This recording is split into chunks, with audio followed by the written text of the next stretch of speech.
হয়, এই মুহূৰ্তত মই উপস্থিত আছোঁ কলিয়াবৰৰ মৌচন্দা পথাৰত আৰু আজি যিহেতু প্ৰধানমন্ত্ৰীগৰাকী আহি গুৱাহাটীত উপস্থিত হ'ব আৰু গুৱাহাটীত বাগৰুম্বা নৃত্য উপভোগ কৰাৰ পিছতেই তেওঁ অহাকালি কলিয়াবৰলৈ আহিব। কলিয়াবৰ এই মৌচন্দা পথাৰতে তেখেতে এক জনসভা সম্বোধন কৰিব। তেখেত আহিব মূলতঃ কলিয়াবৰৰ যি ফ'ৰলেনযুক্ত যি ৰাষ্ট্ৰীয় ঘাইপথ, সেই ৰাষ্ট্ৰীয় ঘাইপথৰ যি এলিভেটেড কৰিডৰ, কাজিৰঙাৰ ওপৰেৰে প্ৰায় 34 কিলোমিটাৰ এলিভেটেড কৰিডৰ, আৰু সেই কৰিডৰ শিলান্যাস কৰিবৰ কাৰণে আহিব।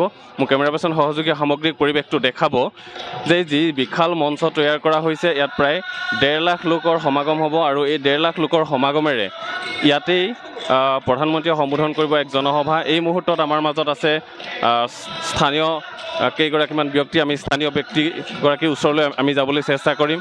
আমি পোনে পোনে সেইগৰাকী ব্যক্তিক আমি ইয়াত লগ পাইছোঁ। যিহেতু প্ৰধানমন্ত্ৰীগৰাকী আহিব কলিয়াবৰলৈ, কিমান আশাবাদী আপোনালোকে, কি ক'ব এই মুহূৰ্তত?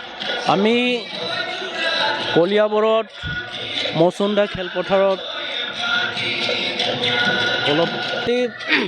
প্ৰধানমন্ত্ৰী নৰেন্দ্ৰ মোদীদেৱ আমাৰ কলিয়াবৰ মৌচন্দা পথাৰত উপস্থিত হ'ব। প্ৰায় 40 বছৰৰ মূৰত পিছত আমাৰ প্ৰধানমন্ত্ৰী কলিয়াবৰত পদাৰ্পণ, কলিয়াবৰত আগমন। গতিকে কলিয়াবৰ তথা সমগ্ৰ অসমৰ ৰাইজে আমি সকলোৱে আনন্দৰে হৈছোঁ, উৎফুল্লিত হৈছোঁ আৰু আগ্ৰহেৰে আমি তেখেতক আদৰণি জনাবৰ কাৰণে আমি বাট চাই আছোঁ।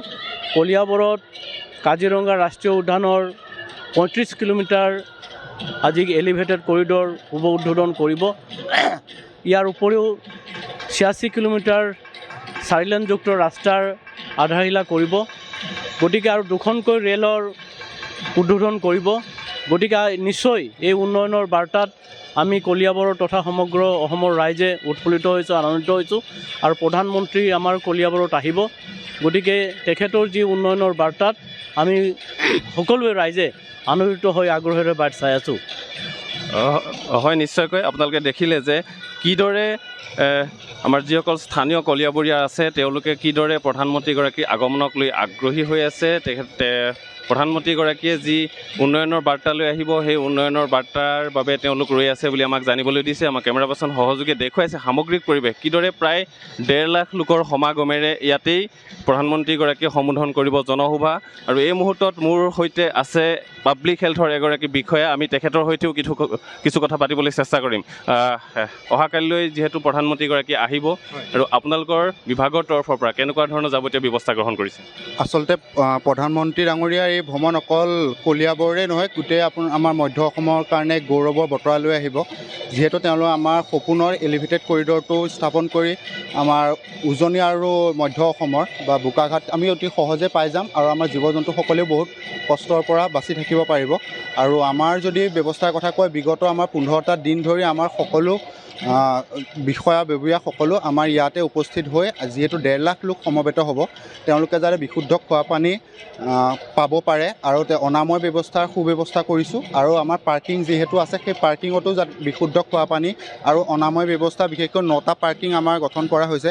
সেই 9টা পাৰ্কিঙত বিশুদ্ধ খোৱা পানীৰ লগতে অনাময় ব্যৱস্থা সুচাৰুৰূপে আমি দিবলৈ চেষ্টা কৰিছোঁ। আৰু এই প্ৰাংগণত 1.5 লাখ লোকৰ বাবে আমি যাতে তেওঁলোকে অকণো কষ্ট নাপায়, তাৰ বাবে বিশুদ্ধ খোৱা পানী আৰু অনাময়ৰ সুব্যৱস্থা পুৰুষ মহিলা অনুযায়ী আমি কৰি ৰাখিছোঁ। হয়, নিশ্চয়কৈ আপোনালোকে শুনিবলৈ পালে যে পাব্লিক হেল্থৰ বিষয়াগৰাকীয়ে জনালে যে কিদৰে প্ৰায় লাখ লাখ মানুহৰ কাৰণে তেওঁলোকৰ যি খোৱা পানী ব্যৱস্থা, অনাময় ব্যৱস্থা তেওঁলোকে সম্পূৰ্ণ যিখিনি যাৱতীয় ব্যৱস্থা কৰিব লাগে সুন্দৰকৈ কৰি ৰাখিছে। এই মুহূৰ্তত মোক সহযোগে দেখুৱাব মূল মঞ্চখনৰ কিছু দৃশ্যাংশ। মূল মঞ্চত কিদৰে প্ৰধানমন্ত্ৰীগৰাকীয়ে ৰাইজক যি জনসভা হ'ব, সেই জনসভা যি সম্বোধন কৰিব আৰু ইয়াৰ পৰাই কেইবাটাও আশাৰ বতৰা লৈ আহিব বুলি স্থানীয় কলিয়াবৰীয়া লোকসকলে আশা কৰিছে, অসমবাসীয়ে আশা কৰিছে। উৎসাহ উদ্দীপনা বৃদ্ধি পোৱা দেখিবলৈ পোৱা গৈছে। আপোনালোকে মোদীক আদৰিবৰ বাবে কেনেদৰে প্ৰস্তুত চলাইছে? আমি প্ৰথমে মোদী আদৰিবলৈ ইয়াতো জনসমাগম কৰিব লাগিব। গতিকে আমি ভাবিছিলোঁ 30,000মান জনসমাগম কৰা এটা হেৰি কৰিছিলোঁ, কিন্তু এতিয়া দেখিছোঁ যে নাই, 30,000 নহ'ব, 50,000মান মানুহ আমাৰ এতিয়া হেৰি হৈছে। কালি আমি গোটেই বাছবিলাক ডিষ্ট্ৰিবিউট কৰিলোঁ। ৰাতি 11টা 12টা 1টালৈকে আমি বাছবিলাকৰ এটা পঞ্চায়তে পঠালোঁ। যিবিলাক আল্ট্ৰা বাছবিলাক আমি দূৰলৈ পঠাইছোঁ আৰু সৰু সৰু বাছবিলাক সৰু এই ওচৰৰ পঞ্চায়তলৈ আমি পঠাই আছোঁ আমি। আৰু কেনেদৰে আদৰিব?